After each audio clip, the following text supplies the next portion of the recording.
Ngayon, nakakausap ko pa rin siya once in a while, pero sana magkita tayo ulit dahil miss na miss na kita.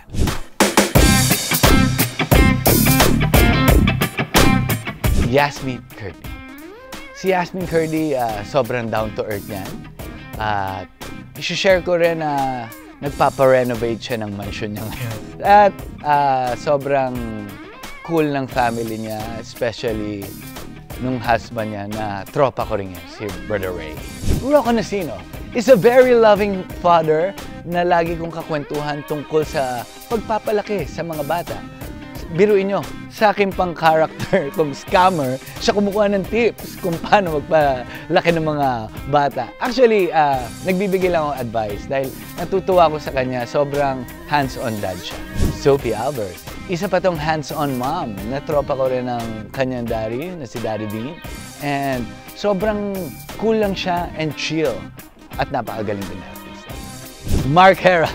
Si Mark Heras ay aking kambal sa totoong buhay. At lagi ko yung kasama, mapabasketball. Pero ito ang first time naming nagkasama sa trabaho dito sa The Missing Husband. For the longest time, simula 2004-05, magkakilala na kami.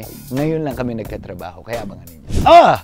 Paulo Contis, yan. Abangan ninyo dahil meron kaming ginawang pelikula nito ni Paulo Contis. Sobrang mapagmahal tong lalaking to sa kanyang nanay. At talagang mabuti ang puso niya. Yun lang masasabi ko. Alden Richards. Ito si Alden Richards. Ginawa namin siyang driver, so yung huli naming nagkita kami doon sa Kasali Direct Cathy.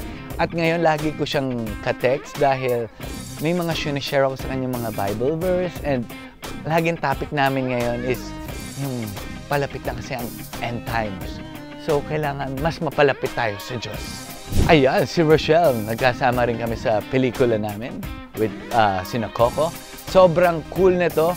Sobrang galing na artista, natural, at komedyante rin.